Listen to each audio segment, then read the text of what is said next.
Je ne sais pas si vous avez déjà réfléchi à la question de ce que Jésus a fait pour nous. Et je voulais juste vous parler de son humilité. Il était un avec Dieu. Le Père, Jésus le Fils et l'Esprit Saint. Ils étaient un, ils étaient chez eux, ils jouissaient de la gloire, de la majesté, de la salle du trône. Ils étaient le roi des rois, le seigneur des seigneurs, plus haut que tous les rois et les reines du monde, devant qui on se prosterne. Ils jouissaient de l'adoration des anges. Et Jésus a décidé, en accord avec le Père et l'Esprit, de venir sauver l'humanité. Il a quitté tout ce qui faisait sa personnalité, sa gloire. Il a enlevé sa couronne. Il a enlevé ses atours royaux, son autorité, tout ce qui faisait sa gloire. Et il est venu comme un enfant. Il n'est pas venu à Jérusalem, qu'on puisse dire qu'il était venu comme roi dans sa capitale. C'est ce que croyaient les rois mages qui sont arrivés à Jérusalem et qui ont dit « Nous sommes venus chercher le roi ». Il n'était pas là. Il est venu dans une famille ordinaire, très ordinaire.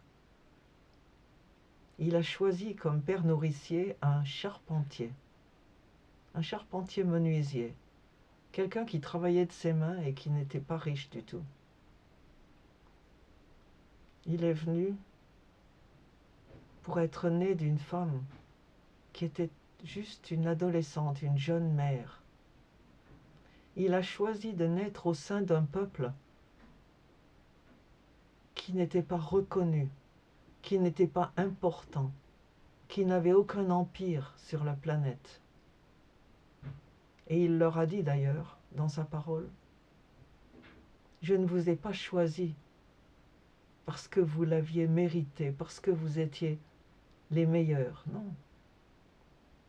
Il a choisi ce peuple comme un petit peuple au milieu des grands et des moyens. Il a choisi une famille humble. Il est né dans la paille. En français, on dit qu'on est sur la paille. C'est grave. Il est né sur la paille. Il a même accepté de ne pas naître là où ses parents avaient préparé la naissance. Certainement que son père nourricier avait préparé un berceau en bois. Mais il est né là où personne ne l'attendait. Il a accepté de se plier aux circonstances, à l'histoire du recensement déclaré pour toute la terre à cette époque. Il a été réfugié.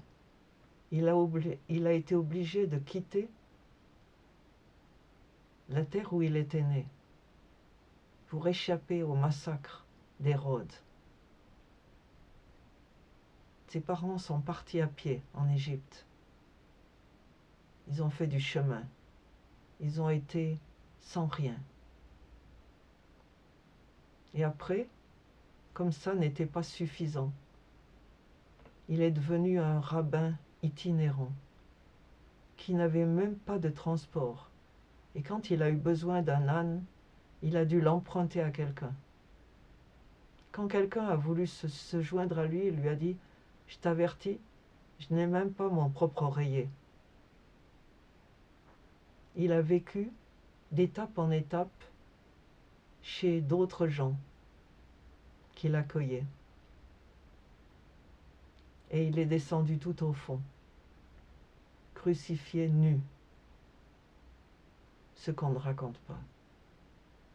On crucifiait les criminels complètement nus. C'était le trou, le fond du trou, l'humiliation totale. Il a vécu tout ça pour nous. Et j'ai juste compris un tout petit peu ce qu'il a vécu quand nous avons quitté le Nigeria pour l'Angleterre. Au Nigeria, j'étais un professeur d'université, j'étais respecté, les étudiants me saluaient.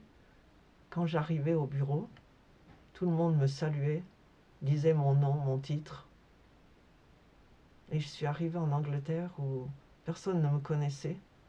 Et le seul travail qu'on m'a offert, c'était un travail de nettoyage. Je nettoyais les toilettes dans une école. Et je me posais la question, mais qu'est-ce que je fais ici?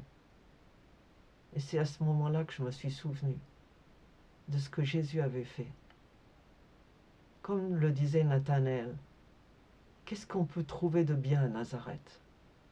C'était une ville qui n'était non seulement pas respectée, reconnue, mais c'était une ville qu'on considérait comme un endroit qui ne vaut pas la peine qu'on en parle. Un de ces quartiers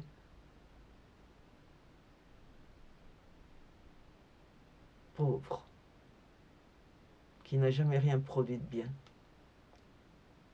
Alors si Dieu vous demande de vous humilier un jour, que vous perdiez votre travail et que vous soyez obligé d'en prendre un autre, comprenez que vous suivez Jésus. Vous êtes dans les pas de Jésus. Un de nos enfants a vécu cette expérience et m'a dit un jour au téléphone, après tout, c'est ce que tu as fait. Nous marchons dans les pas de Jésus, les uns après les autres. Et l'important, c'est de donner le bon exemple. L'exemple de la reconnaissance que notre identité, notre valeur, elle n'est pas dans le travail, elle n'est pas dans le pays où nous sommes nés, elle n'est pas dans l'endroit où nous vivons. Elle est dans le fait que nous sommes des fils et des filles de Dieu. Alors, réjouissez-vous dans le Seigneur.